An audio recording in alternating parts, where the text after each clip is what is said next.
"Don't fall asleep here," the billionaire whispered, but her calm stole his heart. Hello everyone, before we begin today's story, I have a small favor to ask. Please hit subscribe and turn on the notification bell so you never miss our channel's new videos. It is quick, free, and the best way to support us in bringing you more dramatic stories. Your support truly means the world to us. Where are you watching from? Drop your city or country in the comments below. Thank you very much. Today's story is titled, "Don't Fall Asleep Here," the billionaire whispered, but her calm stole his heart. Now, let us return to our main character. The rain had been falling for hours, drumming against the glass walls of the Ward Financial headquarters like a relentless heartbeat. It was well past midnight when Mara Hayes pushed the heavy glass door open, her pulse racing as if she were trespassing in a cathedral built of steel and silence. The lobby was empty except for the security guard who gave her a confused nod. She clutched the folder against her chest, her shoes still damp from the storm. When the elevator doors slid open to the top floor, the city lights spilled in like liquid gold. Inside the boardroom, Ethan Ward stood by the window, his reflection a ghost against the skyline of New York City. The youngest billionaire in finance, known for his precision, his discipline, and his cold distance. He turned as she entered, eyes the color of storm clouds, sharp but tired. "You are late," he said quietly. Mara swallowed, her voice trembling. "You said it was urgent." Ethan gestured toward the chair across from him. "It is." On the table lay a single folder black leather, embossed with silver lettering. "I am not going to waste your time, Miss Hayes," he began, his tone measured, detached. "I need a wife." Mara froze. For a second, she thought she had misheard him. "I am sorry, what?" he continued without a hint of humor. "The board is forcing a merger, and the investors want stability. I cannot afford another scandal. You will play the role of my wife for 6 months. In return, you will receive $300,000 and full medical coverage for your mother's treatment." Her heart dropped. Confusion and disbelief tangled in her throat. Ethan finally looked up from the contract. "Because you are invisible enough to be believable. No history, no social circle, no risk." The words stung, yet the calm in his voice made it sound like pure logic, not cruelty. Mara's lips parted, but no sound came out. She had never imagined her life would lead to this, a transaction disguised as a marriage. Ethan slid the folder across the polished table. "The details are inside. 5 clauses, clear and binding. No intimacy, no real attachment, no interference in my work, no public arguments, and full confidentiality after termination." She hesitated, her hands trembling as she opened the folder. Every word looked heavy, printed in sharp ink, cold and final. He stepped closer, his presence filling the space like gravity itself. "You look exhausted," he murmured, almost to himself. "But do not fall asleep here, Miss Hayes. This is not a dream, and it is not a place for weakness." Mara blinked up at him, unsure whether it was a warning or a mercy. For a fleeting moment, she saw something break through the frost of his expression, a flicker of loneliness, gone as quickly as it came. She took the pen, her fingers brushing the paper, and signed. Ethan watched her with quiet precision, the way a man studies a storm he cannot stop. "Good," he said softly. "Your life changes tonight." As she walked out of the boardroom, the city's hum swallowed her footsteps. The storm outside had eased, but inside her chest, thunder still echoed. What she did not know yet was that behind that cold contract and the man who wrote it, there waited a truth that would rewrite both of their hearts. The following morning, the rain had stopped, leaving the city washed in silver light. Mara Hayes woke to the sound of her phone vibrating on the nightstand. A message from an unknown number blinked on the screen. "Ward Tower, 9 a.m. sharp, bring no one." Her stomach twisted, the memory of last night's contract still sharp in her mind. She dressed in the same gray blazer she wore for job interviews, the one with the frayed cuff she kept stitching every few weeks, and took the subway downtown. When she stepped into the marble lobby of Ward Tower, she felt the weight of eyes guards, receptionists, assistants in tailored suits. Everyone seemed to move with rehearsed precision, as if time itself obeyed Ethan Ward's command. His personal assistant, a woman named Claudia, greeted her with a clipboard and a polite but distant smile. "Mrs. Ward," she said carefully, testing the name. Mara hesitated, then nodded. The elevator ride to the top floor felt endless. When the doors opened, Ethan was already waiting in his office, a vast room of glass and chrome, the skyline stretching behind him like a painting. He was wearing the same calm expression as the night before, but in daylight he looked almost human tired, yet composed. "You are on time," he said, motioning for her to sit. "That is a good start." Mara set her bag down, her fingers gripping the strap. "I just want to be clear. I signed because of my mother, not because I believe in this arrangement." Ethan's tone remained even. "That is exactly why I chose you. You do not believe in illusions." He pressed a button on his desk, and Claudia entered with a folder. Inside was a schedule: gala appearances, charity events, interviews, photo sessions.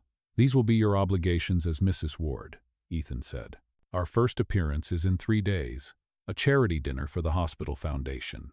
Mara flipped through the pages, her pulse quickening. "People will know I am not from your world," she murmured. "Then learn quickly," he replied. There was no cruelty in his words, only a cold practicality. "Claudia will prepare you. Ward Tower has a stylist, etiquette coach, and a full wardrobe waiting downstairs." She wanted to argue, but her throat tightened. The thought of walking into a room full of billionaires pretending to belong made her dizzy. Ethan seemed to read her hesitation. "You will be fine, Miss Hayes. Or should I say Mrs. Ward?" The faintest curve touched his lips, almost a smile. Hours later, Mara stood before a mirror, surrounded by warm lights.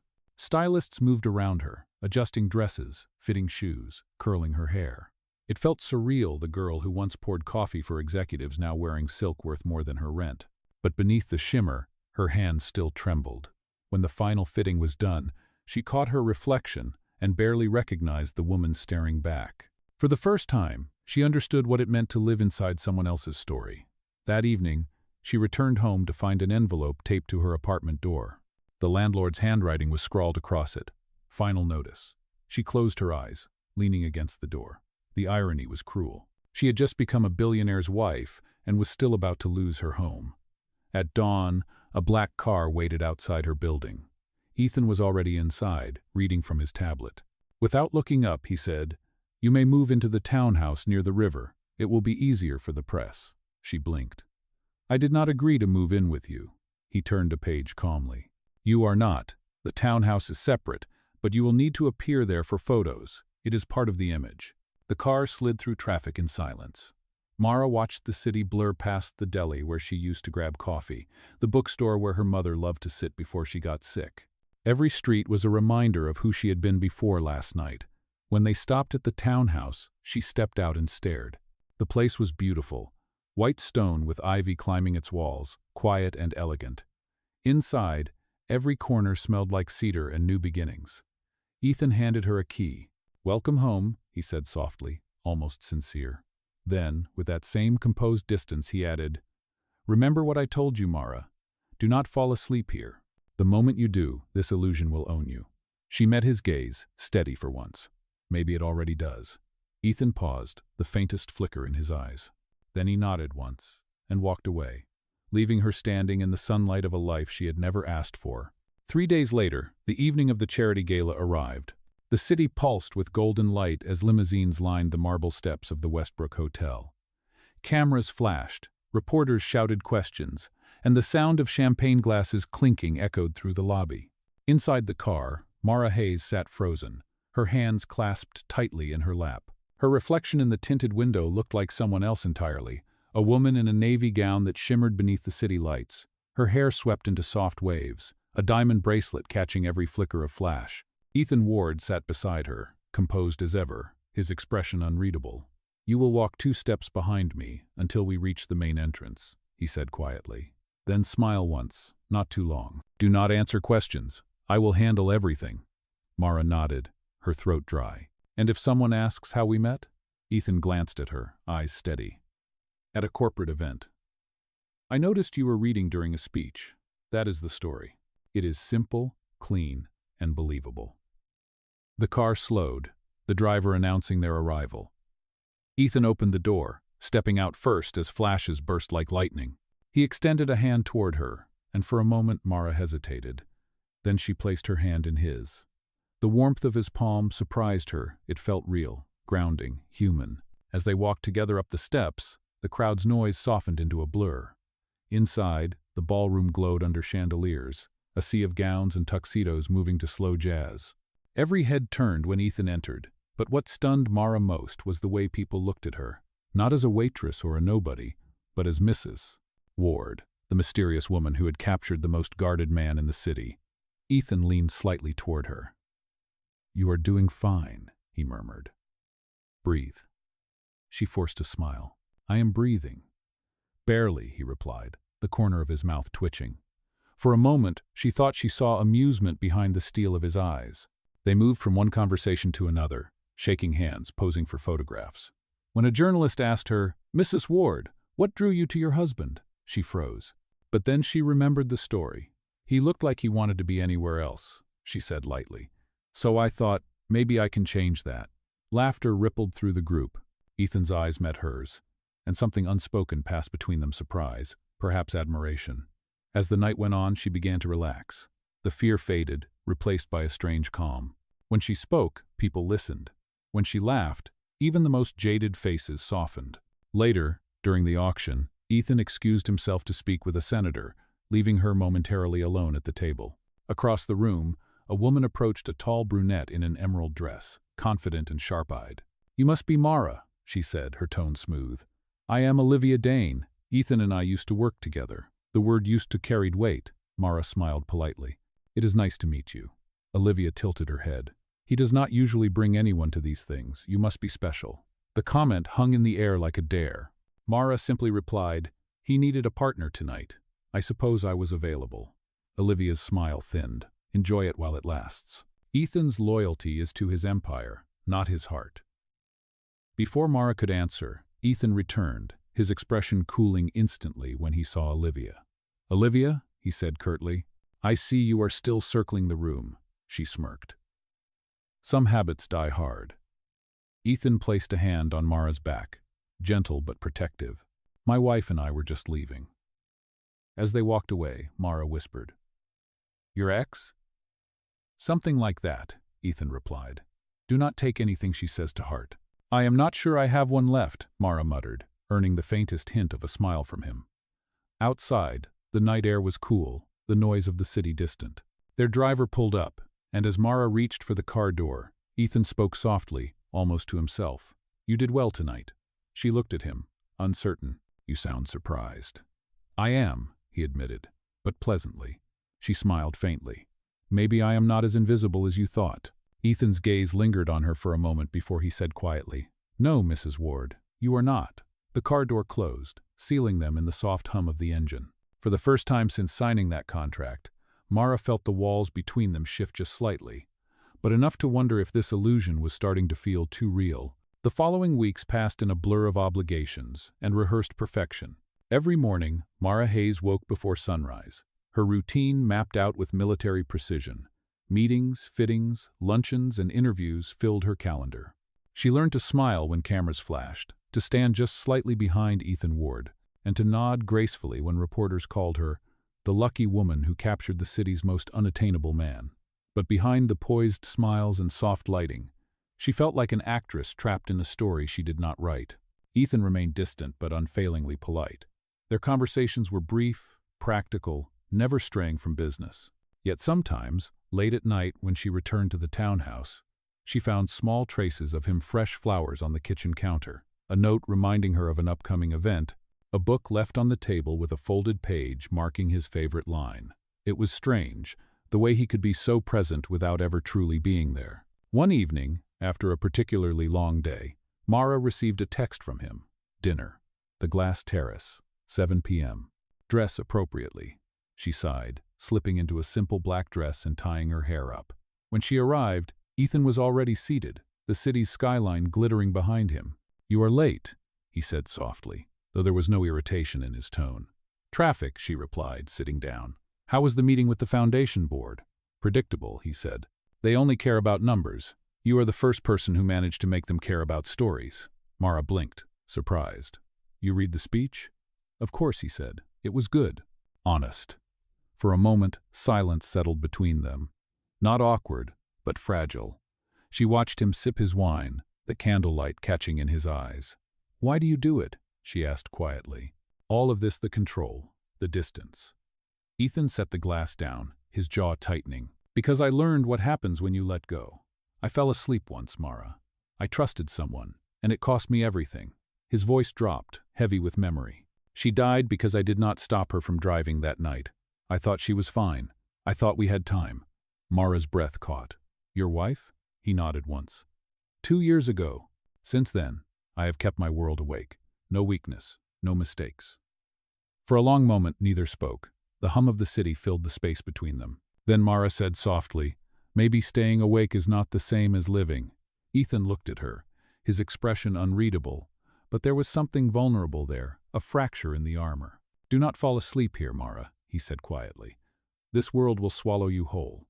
She smiled faintly. "Maybe I am stronger than you think." His gaze lingered on her, the tension shifting, softening.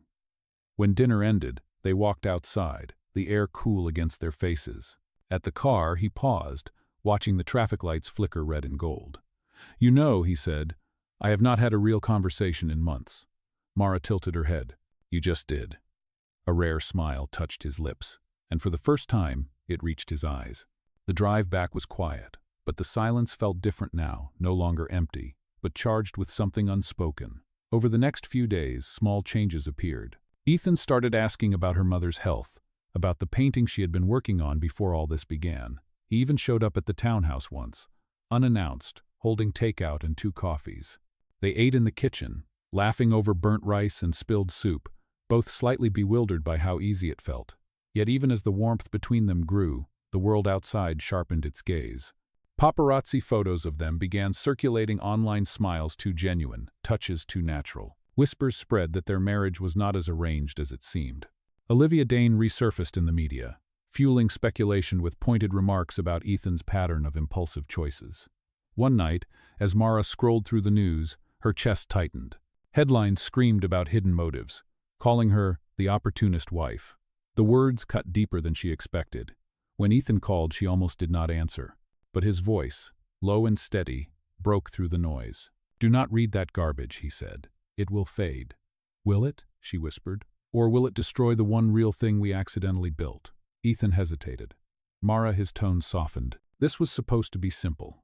She let out a shaky breath. "Nothing about you has ever been simple." Before he could respond, the line went silent. Outside her window, the city kept glowing, unaware that 2 people who started with a contract were now teetering between illusion and something dangerously close to love. By the time autumn crept into the city, the air had turned crisp and the nights longer. Mara Hayes had grown used to the rhythm of her strange new life, balancing photo shoots, charity dinners, and the quiet, complicated bond that was forming between her and Ethan Ward. Their contract was supposed to be business, yet something in the way he lingered after events, or the way his gaze softened when she spoke, made the boundaries blur. One late evening, Ethan invited her to a private retreat outside the city, a weekend gathering for Ward Financial's board members. "It is important you attend," he said over the phone. "The board needs to believe in us, in this marriage." Mara hesitated, sensing there was more beneath his tone. "You mean they need to believe in you?" she replied softly. He paused. "Yes. And right now, you are part of that belief."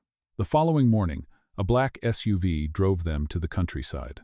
The estate was breathtaking, a historic mansion surrounded by oak trees, their leaves painted in gold and amber. Inside, the air smelled of wood smoke and old books. Mara felt out of place again, but Ethan's presence steadied her. The weekend unfolded with formal dinners and strategy sessions. The board members eyed her with polite curiosity, testing her through subtle questions and smiles that hid judgment. During one lunch, an older investor leaned toward Ethan. "You have changed," he remarked. "Marriage suits you." Ethan's glance flicked to Mara, a faint smile tugging at his lips. "It reminds me that life is not just numbers," the man chuckled. "Do not go soft on us, Ward." That night, Mara stood on the terrace, wrapped in a shawl, looking out at the mist rising from the valley. Ethan joined her, 2 glasses of wine in hand. "I would toast to survival," he said lightly, handing her a glass, "but that sounds too dramatic."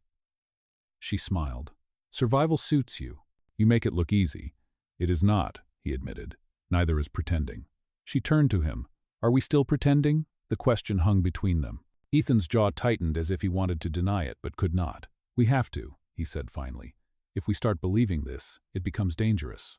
"Dangerous for what?" she asked. "For control," he whispered.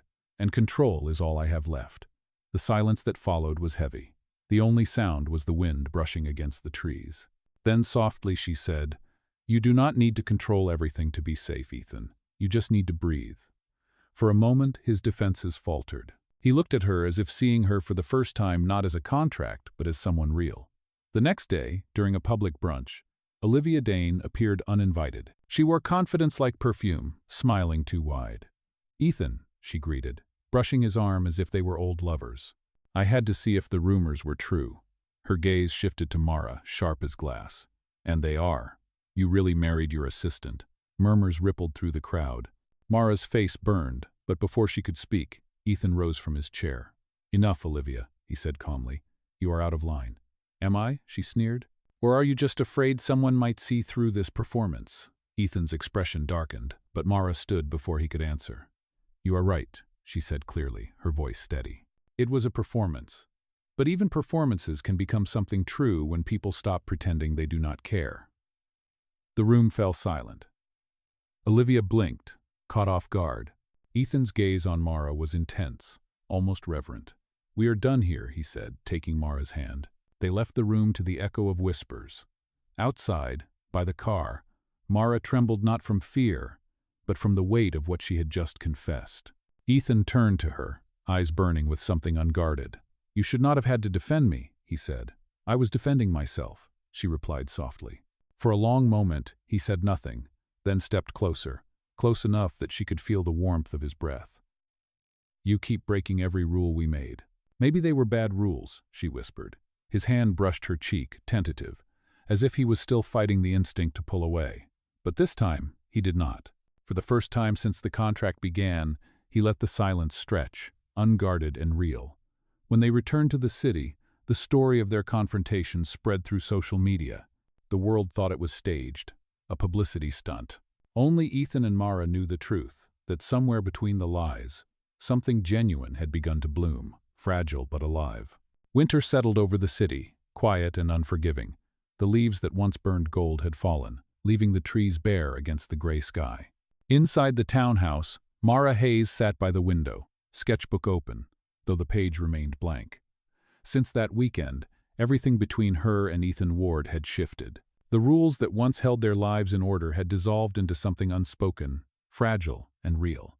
They saw each other less in public but more in private small dinners at home, quiet talks after long days, moments that stretched into something dangerously close to comfort. Yet, with every touch, every glance that lingered too long, Mara felt the weight of their secret pressing harder. The world still believed in the perfect illusion of their marriage, but inside it had become something else entirely. One evening, Ethan arrived unannounced, the sound of the door startling her from her thoughts. He looked exhausted, his coat damp with snow. "You should not walk in storms like that," she said, standing. "I needed air," he murmured, "and I needed to see you." She hesitated, unsure what to say. His eyes held that familiar darkness, the kind born from guilt and memory. "The board wants me to attend a press event next week," he said, running a hand through his hair. "They want us both there, together." Mara closed her sketchbook. "You mean another performance?" "Something like that," he replied, "but maybe this time it will not have to be one." She froze, her heart stumbling. "Ethan." He stepped closer, his voice quiet but certain. "I do not know when it happened, but somewhere between the rules and the lies, I stopped pretending." The words hung in the air, trembling with truth. Mara felt the room tilt, her pulse echoing in her ears. "You cannot mean that," she whispered. "We built this on paper." Ethan shook his head. "Paper burns. What we have survived, that does not." Before she could respond, his phone buzzed. He checked the screen, and his expression hardened. "It is Olivia," he said under his breath. "She is threatening to go to the media with our contract." "What?" Mara's voice cracked. "She has a copy?" "She claims she does. I do not know how." He looked up, jaw tight. "If that contract becomes public, everything collapses: the company, the foundation, us." Mara took a step back, the cold from the window seeping into her skin. "Then end it. Annul the marriage, before she can use it." Ethan stared at her, stunned. "You think that will save me?" "It will save both of us," she said quietly. "You said it yourself, this world eats weakness. Do not let me become yours." He moved toward her, anger and desperation flickering across his face. "Do not do that, Mara. Do not turn this into a sacrifice." "It was always one," she whispered. The silence that followed was unbearable. Ethan's hand clenched at his side, his voice breaking for the first time. "I told you not to fall asleep here," he said softly. "But it is me who forgot how to stay awake." Then he turned and left, the door closing behind him like a full stop. The following week, headlines exploded. Leaked marriage contract exposes billionaire's secret deal. Photographs of Ethan and Mara filled every screen, every newspaper. Reporters swarmed the townhouse, shouting her name. She hid inside, blinds drawn, as the world tore their story apart. Olivia had done it. The contract was real, and the betrayal complete. Ethan went silent, unreachable even to his own board. Days turned into weeks. The foundation froze his accounts. Investors demanded answers, and Mara watched helplessly as the man who once seemed untouchable began to fall apart in the public eye. One night, unable to bear it, she packed a small bag and left the townhouse. Outside, snow drifted in soft spirals. The city lights shimmered through the fog, indifferent and cold. She looked up at Ward Tower one last time, the glass monument that had begun their lie, and whispered, "Goodbye, Ethan." Then she walked away. Unaware that across the city, in a darkened office, Ethan sat alone at his desk, watching the same storm, whispering her name as if it could bring her back. Weeks passed, and the scandal refused to fade. The story of Ethan Ward's contract marriage dominated headlines, dissected by every talk show and gossip column in the country. His reputation, once immaculate, had crumbled under the weight of public outrage. Ward Financial's stock fell, partners withdrew, and the empire he had built began to fracture. Through it all, Ethan stayed silent. He refused interviews, ignored reporters, and vanished from the public eye. Meanwhile, Mara Hayes disappeared into the quiet corners of the city. She rented a small room above a flower shop, far from the cameras, and took a job painting signs for local businesses. Life became simple again, coffee in paper cups, paint under her nails, and the sound of rain on the roof. But the quiet did not erase him. Every headline she tried to avoid carried his name. Every night, she caught herself looking at her phone, half hoping to see a message that would never come. One afternoon, while she was working on a storefront mural, a customer turned up the radio inside. Ethan's voice filled the air, low and steady, unmistakable. He had broken his silence. "I will not deny the contract," he said in the interview. "But I will say this, it was never a lie. I thought I could control love, make it a transaction, but love refused to obey."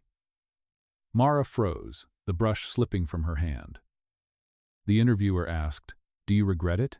Ethan's pause was long before he answered, "I regret that she had to pay for my mistakes. But no, I do not regret loving her." The words struck her like a wave, raw and real. That night, Mara could not sleep. The walls of her small room seemed to close in with every echo of his voice. Finally, she opened her sketchbook and began to draw Ethan's face, the curve of his smile, the way he looked at her that night on the terrace. She realized, for the first time, that walking away had not been strength, it had been fear. The next morning, she went to the hospital to visit her mother, whose health had finally begun to improve. Her mother smiled faintly when she saw her. "You look tired," she said softly. "Still running from something?" Mara sat beside her bed, holding her hand. "Maybe from someone," she admitted. Her mother squeezed her fingers gently. "If you love him, do not run. The world will always talk. Let them. The truth belongs to those who lived it." Mara blinked back tears, her throat tight. "It is too late." "It never is," her mother whispered. As Mara left the hospital, the sky began to clear for the first time in weeks. Sunlight broke through the clouds, sharp and bright against the glass towers of the city. Somewhere out there, Ethan was standing before the ruins of his empire, fighting alone. And for the first time since she walked away, Mara knew exactly where she needed to be. She turned toward the street, hailed a cab, and whispered the words she never thought she would say again. "Ward Tower." The driver nodded, and as the car pulled into traffic, Mara pressed her hand against the window, her reflection merging with the city skyline. The world outside was still judging, still cruel, but she no longer cared. All that mattered now was the man who had taught her that sometimes love was not about perfection. It was about choosing to stay, even when the world demanded you leave. By the time Mara Hayes reached Ward Tower, the city had begun to fade into twilight. The glass building stood like a monument of broken dreams, reflecting the fading sun in fractured gold. Cameras were still stationed outside, reporters waiting for another scandal, another headline. But Mara did not hesitate. She walked straight through the crowd, her heart pounding but her steps steady. Inside, the lobby was nearly empty. The receptionist looked up, startled, but said nothing. She pressed the elevator button and watched the numbers climb 41, 42, 43 each floor, bringing her closer to the man she once promised never to see again. When the doors opened, she found Ethan Ward standing by the window of his office, the skyline stretching behind him like a confession. He looked thinner, the sharpness in his features softened by exhaustion. For a moment he did not turn. "You should not be here," he said quietly. Mara took a step forward. "Then tell me to leave." He turned, and the sight of her seemed to pull the air from his lungs. "Why now?" he asked. "Because I heard you," she said softly. "You told the world you loved me. I needed to tell you that I heard it." Ethan let out a breath that trembled. "The world does not care about truth. They already decided what we are." Mara shook her head. "Then let them be wrong together." The silence that followed was fragile, filled only by the hum of the city outside. "You lost everything," she said. "The company, the board, your name." "I still have my name," he replied. "It just does not mean anything anymore." "It does to me," she whispered. "It always did." For the first time in months, Ethan smiled, small, weary, but real. "I ruined your life," he said. "No," she replied, stepping closer. "You changed it. There is a difference." Ethan searched her face, as if afraid she was an illusion. "You walked away." "Because I thought love was supposed to be easy," she said. "But I was wrong. It is not supposed to be easy. It is supposed to be worth it." He reached for her then, his hand hesitating midair before she closed the distance. When their hands touched, it felt like breathing after years of holding it in. "What happens now?" he asked quietly. Mara smiled. "We start again, but this time, no contracts." Outside, the sky deepened into violet. The city lights flickered to life, glowing like constellations across the skyline. In the distance, the hum of reporters grew louder, unaware that the story they were chasing had already changed. Inside the glass tower, two people stood together, no longer CEO and contract bride, but two hearts finally unguarded. Ethan turned to face the window, his voice barely a whisper. "You remember what I told you the first night?" She nodded. "You said, 'Do not fall asleep here.'" "I was wrong," he said. "Maybe this is the only place I can rest." Mara smiled through her tears. "Then rest. You earned it." He looked at her for a long moment before pressing his forehead against hers. The noise of the world faded away, replaced by the quiet rhythm of something new, something real.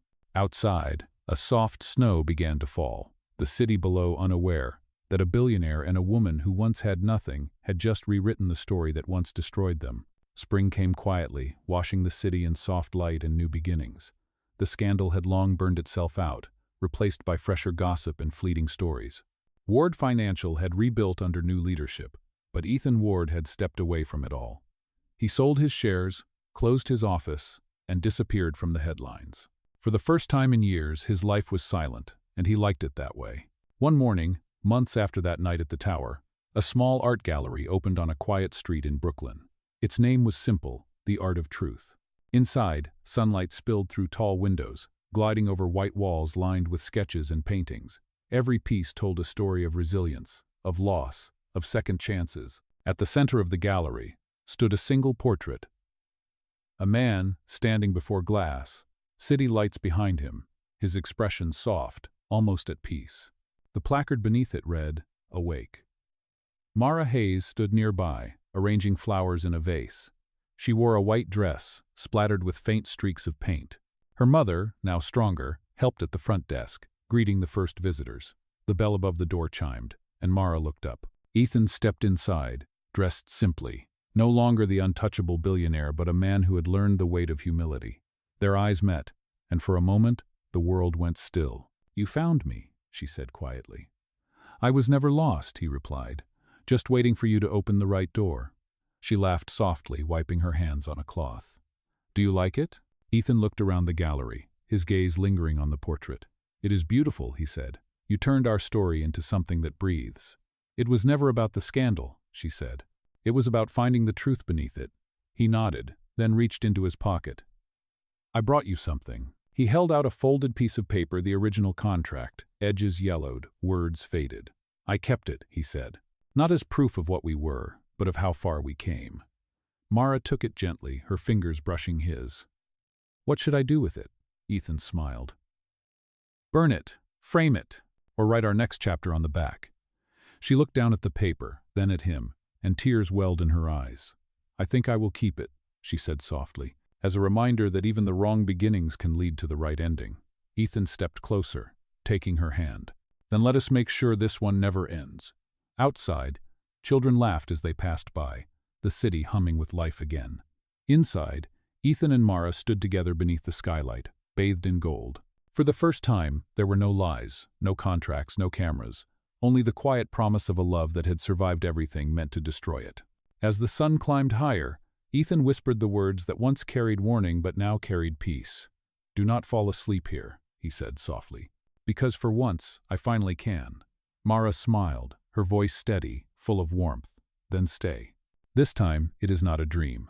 The camera of life pulled back, the light stretching across the gallery walls, over the painting of Awake, over two souls who had found their way home. And for the first time, both were truly at rest.